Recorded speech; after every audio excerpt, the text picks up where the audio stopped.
SC/ST OBC मिनॉरिटीज की बारी आती है तो दिल्ली पुलिस फटक से कर देती है FIR। अच्छा, इनके ऊपर डंडा चलाना है, इनको जेल में भेजना है, फटाफट FIR कर दी, इतनी बड़ी शख्सियत पे फर्जी FIR।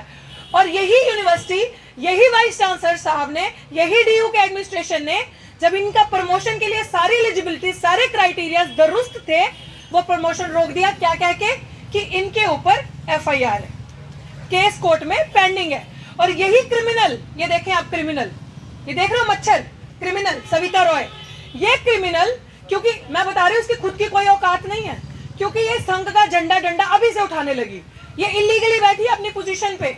मैं जो भी बात बोलती हूँ पूरे तथ्यों के साथ बोलती हूँ और पूरे प्रूफ के साथ बोलती हूँ। कोई भी चीज, आप किसी भी चीज का सबूत चाहते हैं तो मैं आपको दे सकती हूँ। तो ये क्रिमिनल जिसने डॉक्टर ऋतु को, मेरे केस में इस क्रिमिनल पे FIR तो हुआ, चार्जशीट भी जमा होगी। अब आप सोच लो, SC/ST एक्ट में दिल्ली पुलिस से चार्जशीट करवाना कितनी बड़ी बात है। बाबूजी, चार्जशीट जमा होगी, वो धाराएं आप देख लें, धाराएं जो लगी हैं इस पे, इन पे तो खाली FIR थी। इनकी हेयरिंग में मैं थी, जज भी हंस रहा था ये क्या केस है, वो भी हंस रहा था ये क्या ले आए हो। और ये चार्जशीट जमा होगी, धाराएं देख लो, नॉन बेलेबल, किसी धारा में 2 साल की सजा है, किसी धारा में 7 साल की सजा है। लेकिन ये है हमारा दुर्भाग्य कि जाति जो है वो कभी नहीं जाती, क्योंकि एक विचारधारा, एक जाति के लोग आज सत्ता में अंदर बैठे हैं, कुर्सी पे बैठे हैं, उनकी वजह से आज क्रिमिनल अपराधी कार्यरत है, कुर्सी पे है, और एक बेगुनाह सड़क पे है। अब बताएं हम अपने हक की आवाज कहां उठाए। 35 बच्चों की फ्रॉड चिट्ठी बनाई, और वाइस चांसलर, अभी हमारे पास बहुत सबूत ऐसे हैं जो हम आपको आने वाले वक्त में देंगे। वो वाइस चांसलर साहब का नाम लेकर कहती है कि हम बताएंगे आपको, वो वाइस चांसलर का साहब के नाम लेके कहती है, वाइस चांसलर साहब मेरे साथ खड़े हुए।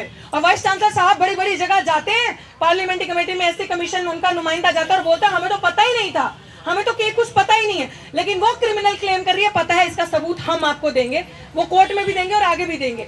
लेकिन ये भी एक प्रोफेसर है सविता रॉय, और ये भी एक प्रोफेसर है, मैं भी एक प्रोफेसर हूँ।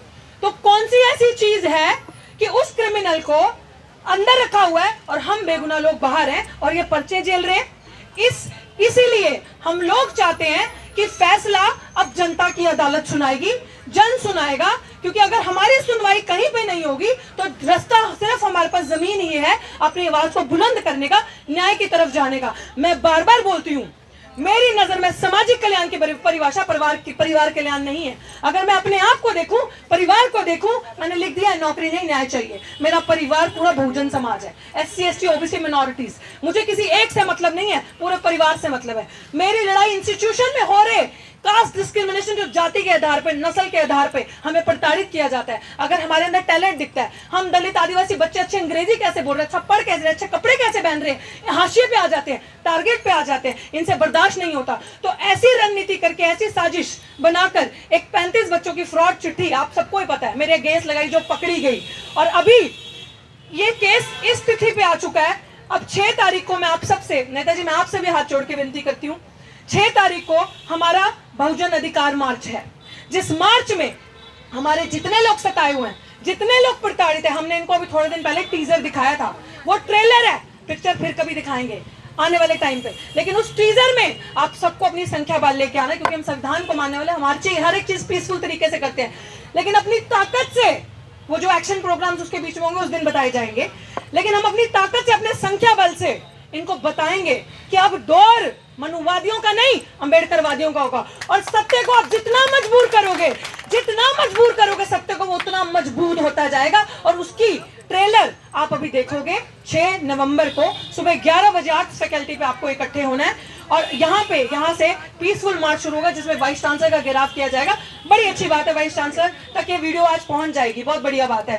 तो क्योंकि ये कुलपति को मैं क्यों कह रही हूँ, ये कुलपति सुन ले, जातिवाद का चरित्र आपका सामने आ रहा है, इसका नहीं आ रहा। ये तो मच्छर है, ये तो छोटी सी इंप्लॉय है यहाँ की, कहती तो गुंडी है अपने आप को, बेचती भी है यहाँ पे क्रिमिनल्स मिलके वाइस चांसलर के साथ। लेकिन यहाँ एक परिवार में सबसे ऊंचा जो व्यक्ति होता है, अगर बाप है या माँ है, परिवार का छोटा इंसान गलती करता है, कुछ करता है, तो बड़ा मुखिया सजा देता है, बड़ा मुखिया फैसला लेता है। लेकिन ये मुखिया ही जब करप्शन को सपोर्ट कर रहा है, जब क्रिमिनल को उसको सपोर्ट कर रहा है, तो आज लड़ाई इस गुंडी से नहीं है, इस क्रिमिनल से नहीं है, आज लड़ाई वाइस चांसलर से है। क्योंकि वाइस चांसलर की शय के सामने सब कुछ हो रहा है। 2 मोर्चे हमारे सामने लगे थे, वो उठा दिए गए।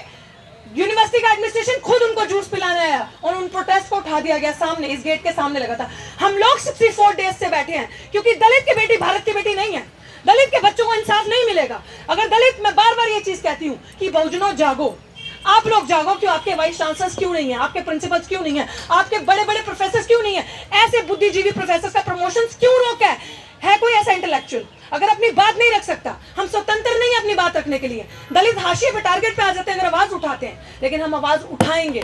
हम नहीं डरते किसी धमकी से, कोई ऐसी धमकी नहीं जो हमें डरा सकती है, कोई ऐसी करेंसी नहीं जो हमें खरीद सकती है। और दूसरी बात अंत में यही कहूंगी, हमारी संख्या बल पे नहीं जाना। हमने आपको दिखाया है कि कभी यहाँ पे 5000 लोग भी होते हैं, कभी 200 भी होते हैं, कभी 20 ही होते हैं, क्योंकि हम गरीब लोग हैं। ये गरीब लोगों का आंदोलन है। इस आंदोलन में बाबूजी दरिया से लेके, माइक से लेके, बैनर से लेके सब समाज का दिया हुआ है। हमें कुछ लोग ऐसे हैं जिन्होंने जिम्मेदारी लगाई है खाना लाने की, हमारे नाहरपुर के, हमारे करावल नगर के साथी, हमारे आसपास के तिमारपुर के साथी, ब्रेकफास्ट, डिनर, लंच सब हमें देकर जा रहे हैं। 64 डेज तक हम इसी पर सर्वाइव कर रहे हैं। हमारे लोग सुबह कुआं खोते हैं, शाम को पानी पीते हैं। हमारे पास रिसोर्सेज नहीं है, लेकिन तिल फुल जितना भी हम करते हैं हम करेंगे। मैं पंजाब की उस धरती से आती हूँ, उन गुरुओं का खून मेरी रगों में है जिन्होंने कहा था पुरजा पुरजा कट मरे कबू ना छाड़े खेत। पूरा अगर आपको सुनाऊं तो सूरा सो पहचानी है जो लड़े दीन के हेत, पुरजा पुरजा कट मेरे कबू न छाड़े खेत। अगर मेरी आखिरी सांस भी बचेगी तब भी मैं सिर्फ और सिर्फ न्याय के लिए जीऊंगी। समाज के स्वाभिमान को झुकने कभी नहीं दूंगी। ये मान सम्मान की लड़ाई है। सदियों से अगर हमारी लड़ाई है तो वो मान सम्मान की है, और अब हमारी सबसे बड़ी लड़ाई है अपने हक अधिकार संविधान को बचाने की। तो आप सब जितना भी वक्त दे सकते हैं इस लड़ाई में शामिल हो। जितनी भी ऑर्गेनाइजेशन है बढ़ चढ़ के आए। पीके साहब आपका बहुत बहुत शुक्रिया। जितने भी साथी हैं, रमेश कुमार सर, हमारी रोहिणी की टीम है, आप सबका बहुत बहुत तहे दिल से। पीके राघव जी रिटायर हमारे IAS ऑफिसर्स हैं, आप सबका तहे दिल से शुक्रिया। मैं किसी का नाम भूल जाऊं तो मैं कान पकड़ के माफी मांगती हूँ, नहीं ध्यान रखता।